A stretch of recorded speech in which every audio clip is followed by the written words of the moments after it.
গল্পের শুরুতেই আমরা দেখতে পাই একদল গ্রামবাসী কোনো কিছু চিন্তা না করেই জঙ্গল থেকে একটা বিশাল বড় পাথর উল্টে দেয়, আর পাথরটা সরাতেই তাদের চোখ চড়ক গাছ। নিচে একটা কুচকুচে কালো গভীর গর্ত, আর তার চারপাশে ছড়ানো ছিটানো রয়েছে অদ্ভুত সাদা রঙের জাল।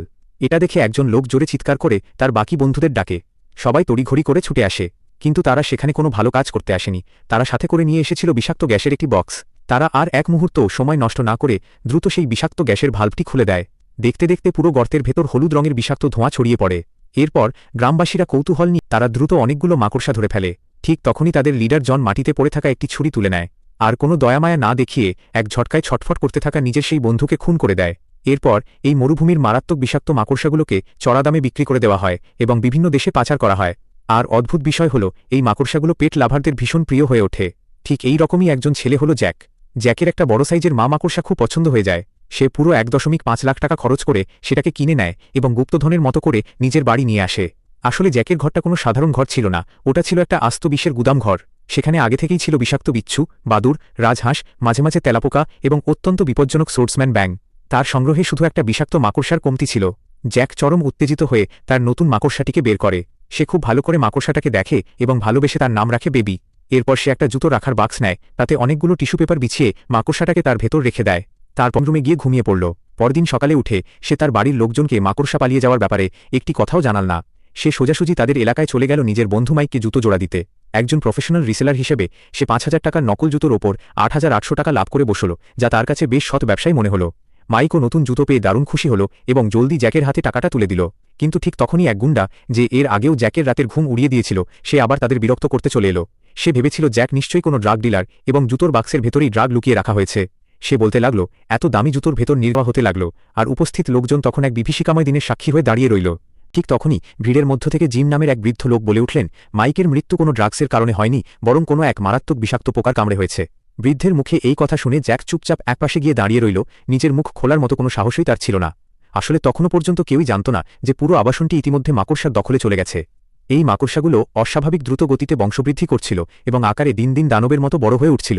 এমনকি বিল্ডিংয়ের ভেন্টিলেশন পাইপগুলোর ভেতরে এত মাকড়সা জমে গিয়েছিল যে সেখানে আর তিল ধারণের জায়গা ছিল না।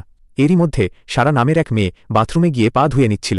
ঠিক তার পেছনেই মাকড়সাদের প্রচণ্ড চাপে ভেন্টিলেশন পাইপের ঢাকনাটি হুট করে খুলে যায়। সারা ভাবল ঢাকনাটা হয়তো এমনি আলগা হয়েছিল, তাই সে পাত্তা না দিয়ে হাত ধুতে থাকল। কিন্তু তার অজান্তেই পাইপের ভেতর দিয়ে ঝাঁকে ঝাঁকে মাকড়সা বাথরুমে ঢুকতে শুরু করে।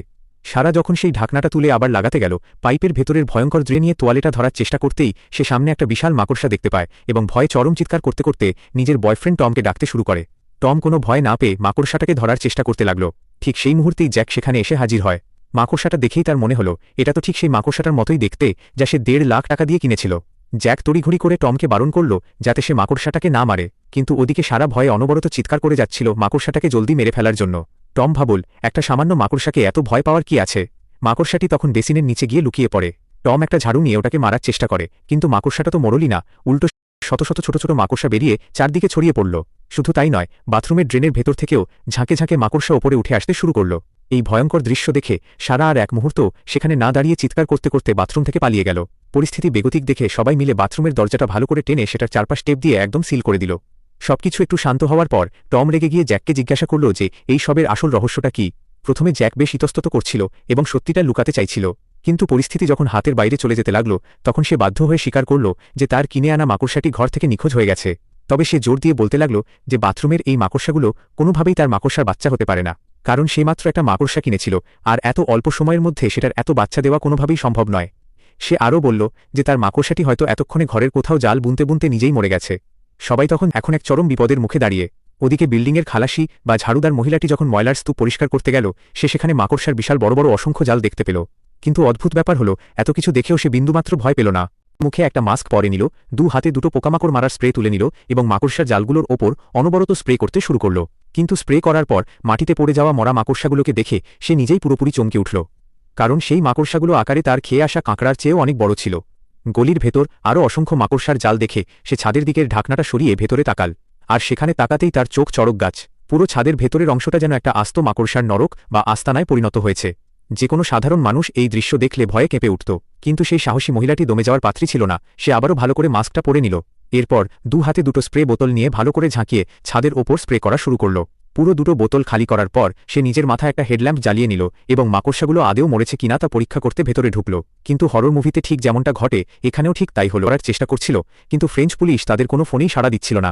আসলে পুলিশ তো আগেই পুরো বিল্ডিংটাকে বাইরে থেকে সিল করে দিয়ে গেছে, যার ফলে একটা মাছি পর্যন্ত বাইরে যাওয়ার উপায় ছিল না। পরিস্থিতি দেখে টম বলল, আমরা এখানে হাত গুটিয়ে আর বসে থাকতে পারি না। মাকড়সাদের কামড় খেয়ে মরার চেয়ে এখান থেকে পালানোর চেষ্টা করা অনেক ভালো। তবে পালিয়ে যাওয়ার আগে তারা প্রতিবেশীদের একবার সতর্ক করতে চাইল, কারণ এই বিপদের সূত্রপাত তো তাদের হাত ধরেই হয়েছিল। জ্যাক এবং স্যাম দুজনে আলাদা আলাদা হয়ে প্রতিবেশীদের বোঝানোর জন্য বের হল, কিন্তু বিল্ডিংয়ের কোনো মানুষই তাদের কথা কানে তুলছিল না।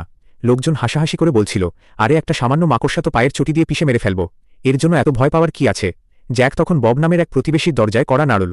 বব তখন ঘরের ভেতর ফুল ভলিউমে গান চালিয়ে নিচে খুঁজল, কিন্তু কোথাও মাকড়সাটার হদিশ পেল না। হঠাৎ মাকড়সাটা স্পিকারের ওপর বসে শান্ত হয়ে গান শুনছে। বব এই সুযোগ হাতছাড়া না করে নিজের পুরো শক্তি দিয়ে চটি দিয়ে স্পিকারের ওপর আঘাত করল, কিন্তু মাকড়সাটা সরে যাওয়ায় চটির আঘাতে দেয়ালের একটা অংশ ভেঙে সোজা ড্রেন বা নর্দমার সাথে একটা ফুটো হয়ে গেল। বব কৌতূহল সামলাতে না পেরে সেই ফুটোর ভেতর নিজের মাথাটা গলিয়ে দেখতে গেল, আর ঠিক তখনই ঝাঁকে ঝাঁকে বিষাক্ত মাকড়সা তার মুখের ওপর বেয়ে উঠল। বাইরে দাঁড়িয়ে জ্যাক অনেকক্ষণ ধরে দরজা ধাক্কাচ্ছিল, কিন্তু ভেতর থেকে কোনো সাড়া না পেয়ে সে পাশের বাড়ির দিকে চলে গেল। সেখানেও বারবার ডেকে কোনো উত্তর মিলল না। শেষে চরম রেগে গিয়ে জ্যাক লাথি মেরে দরজা ভেঙে ঘরের ভেতর ঢুকল। ভেতরে গিয়ে দেখা গেল সেই ঘরের মালিক সোফার ওপর বসে নিশ্চিন্তে টিভি দেখছে, কিন্তু জ্যাক এতবার ডাকার পরও সে কোনো উত্তর দিচ্ছিল না। পাশে দাঁড়িয়ে থাকা স্যামের মনে হল নির্ঘাত কোনো বড় গোলমাল হয়েছে। ঠিক তখনই সোফায় বসা লোকটার ঘাড়টা অদ্ভুতভাবে একদিকে ঝুলে পড়ল। জ্যাক ভাবল লোকটা হয়তো ঘুমাচ্ছে। সে তাকে ডেকে তোলার জন্য যেই না তার কাছে গেল, অমনি সোফার পেছনের দৃশ্য দেখে জ্যাক আর স্যাম দুজনেই ভয়ে চিৎকার করে পেছনের দিকে দৌড়ে পালাল। ঠিক তখনই পাশের ঘর থেকে কাঁপতে কাঁপতে বেরিয়ে এলেন তাদের এক বৃদ্ধ প্রতিবেশী, এর ঘরে পাঠিয়ে দিল। আসলে জ্যাকের সন্দেহই একদম ঠিক ছিল।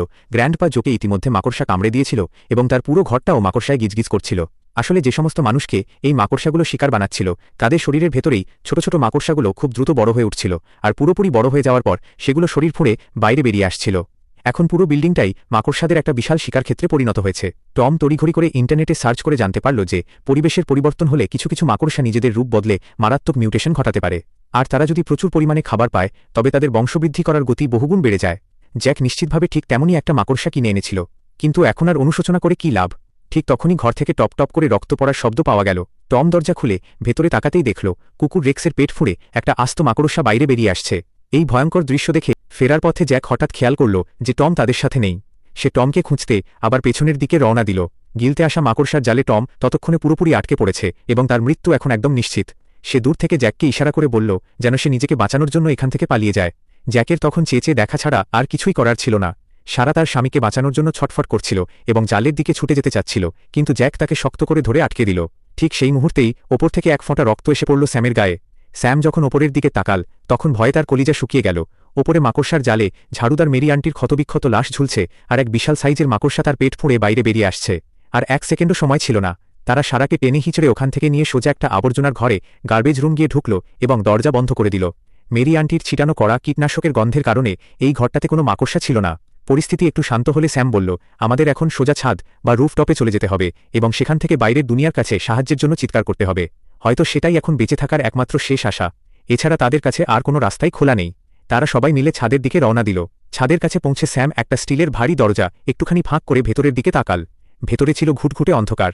সে পকেট থেকে একটা পটকা বা বাজি বের করে তাতে আগুন ধরিয়ে অন্ধকারের ভেতর ছুঁড়ে মারল। ওপরেও ছিল শত শত দানবীয় মাকড়সার মেলা। দৃশ্যটি দেখা মাত্রই স্যাম জলদি স্টিলের গেটটি বন্ধ করে দিল। এরপর সে একটা গ্লোস্টিক বা আলো ছড়ানো লাঠি জ্বালিয়ে অন্য একটা রাস্তা দিয়ে এগোনোর সিদ্ধান্ত নিল। আলোর কারণে মাকড়সাগুলো তখন একদম শান্ত ছিল, কিন্তু কিছুদূর যেতেই যখন গ্লোস্টিকের আলো নিভে গেল স্যাম তড়িঘড়ি করে একটা হাত দিয়ে ঘোরানো টর্চ, হ্যান্ড ক্র্যাঙ্কড টর্চ বের করল এবং সেটার আলো সরাসরি মাকড়সাগুলোর ওপর ফেলল। ঠিক তখনই জ্যাক মরিয়া হয়ে নিজের পকেট থেকে একটা পেট্রোল বোমা বের করল। বাকি সবাই তাকে বারবার বারণ করতে লাগল, কিন্তু জ্যাক কারো কথা না শুনেই বোমাটিতে আগুন ধরিয়ে ছুঁড়ে মারল। কিন্তু আগুন মাকড়সাগুলোকে মারতে তো পারলই না, উল্টো সেগুলোকে চরমক্ষিপ্ত করে তুলল। তো স্যাম কোনো কথাই শুনল না। সে সঠিক সুযোগ বুঝে এক ছটকায় বেসমেন্টের গেটটি পুরো খুলে দিল, আর গেট খুলতেই লাখ লাখ মাকড়সা পিলপিল করে বাইরে বেরিয়ে এলো। মুহূর্তের মধ্যে চারপাশের পুলিশ অফিসাররা মাকড়সার কামড়ে মরতে লাগল এবং অনেকে মারাত্মক জখম হল। এই চরম বিশৃঙ্খলা আর হুলস্থুলের মধ্যে জ্যাক এবং বাকি সবাই যে যেদিকে পারল প্রাণপণে দৌড়াতে শুরু করল, কিন্তু দৌড়ানোর সময় জ্যাক আর জেন একে অপরের থেকে আলাদা হয়ে গেল। জ্যাক আর সারা একটা গাড়ির পেছনে গিয়ে লুকিয়ে পড়ল। ওদিকে আশেপাশের পুলিশরা মাকড়সা শিকার করতে ব্যস্ত ছিল, তাই তারা জ্যাকদের কোনো সাহায্যই করতে পারল না। এক পর্যায়ে জ্যাক আর সারাও আলাদা দুটো রাস্তা ধরে নিল। জ্যাক তখন জেনকে খুঁজতে ব্যাকুল হয়ে উঠল, কিন্তু খুঁজতে গিয়ে সে দেখল জেনের পায়ে পুলিশের গুলি লেগেছে এবং তার পা ভেঙে গেছে। জ্যাক কোনো রকমে জেনকে টেনে হিঁচড়ে একটা ভ্যানের ভেতর নিয়ে তুলল। কিন্তু ঠিক তখনই একটা বিশাল আকৃতির দানবীয় মাকড়সা দ্রুত গতিতে তাদের ভ্যানের দিকেই এগিয়ে আসতে লাগল। মাকড়সাটাকে একদম কাছে চলে আসতে দেখে জ্যাক এবং জেন দুজনেই ধরে নিল যে আজ তাদের জীবনের গল্প এখানেই শেষ হতে চলেছে। ঠিক তখনই ম্যাজিকের মতো অলৌকিক কিছু একটা ঘটল। সামনে থাকা একটি গাড়ির হেডলাইট হঠাৎ তীব্র আলোয় জ্বলে উঠল, আর আলোর তীব্রতা দেখা মাত্রই সেই দানবীয় মাকড়সাটা ভয়ে উল্টো দিকে দৌড়ে পালাল। আসলে ওটা ছিল সারা, যে ঠিক শেষ মুহূর্তে গাড়ি নিয়ে সেখানে এসে হাজির হয়েছিল। জেনের পা ভেঙে যাওয়ায় সে জেনকে এবং নিজে কোনো রকমে গাড়ির ভেতর উঠে বসল। সারা তখন আর 1 সেকেন্ডও সময় নষ্ট না করে গাড়ির অ্যাক্সিলারেটরে জোরে চাপ দিল। চাকার নিচে মাকড়সা পিষে যাচ্ছে নাকি পুলিশ, সেদিকে বিন্দুমাত্র তোয়াক্কা না করে সে তীব্র গতিতে গাড়িটি ছুটিয়ে দিল। কিন্তু বিপদের যেন শেষ নেই। তারা দেখল গ্যারেজের সামনের লোহার মেইন গেটটা শক্ত করে বন্ধ করা রয়েছে। শুধু তাই নয়, সেই গেটের ঠিক সামনেই পাহাড়ের মতো দাঁড়িয়ে আছে এক বিশাল আকৃতির মা মাকড়সা। গেটটা না খুললে বাইরে যাওয়ার কোনো উপায় নেই, আর গেট খুলতে হলে কাউকে না কাউকে গাড়ি থেকে নামতেই হবে। জেন এবং সারা দুজনেই জখম থাকায় জ্যাক নিজেই গাড়ি থেকে নামার সিদ্ধান্ত নিল। সে ভাঙা পা নিয়েই খুব আস্তে আস্তে মাকড়সাটার দিকে এগোতে লাগল এবং দূর থেকে সারাকে গাড়ির হেডলাইটটা বন্ধ করতে বলল। আসলে জ্যাকের একটা জুয়া বা আন্দাজ ছিল। সে বুঝতে পেরেছিল এটি একটি স্ত্রী বা মা মাকড়সা, আর এরা যতক্ষণ না ক্ষুধার্ত থাকে ততক্ষণ সাধারণত নিজে থেকে কাউকে আক্রমণ করে না। ভাগ্যের জোরে জ্যাকের এই মারাত্মক বাজিটা একদম সঠিক লেগে গেল। আলো নিভে যেতেই মাকড়সাটি তাদের কোনো ক্ষতি না করে চুপচাপ সেখান থেকে সরে গেল। জ্যাক আর এক মুহূর্ত দেরি না করে দ্রুত গ্যারেজের সেই ভারী লোহার গেটটা খুলে দিল, আর গেটটা খোলার সাথে সাথেই ভেতরের সেই বিষাক্ত নরকে এসে পড়ল এক ঝলক উজ্জ্বল ও সোনালি সূর্যের আলো। দীর্ঘক্ষণ মৃত্যুর সাথে লড়াই করার পর বাইরের মুক্ত পৃথিবীর তাজা বাতাসে বুক ভরে শ্বাস নিয়ে তারা অবশেষে সেই অভিশপ্ত মৃত্যুর ফাঁদ থেকে বেঁচে ফিরতে পারল। আর এভাবেই শেষ হল প্রকৃতির এক ভয়ঙ্কর প্রতিশোধের গল্প।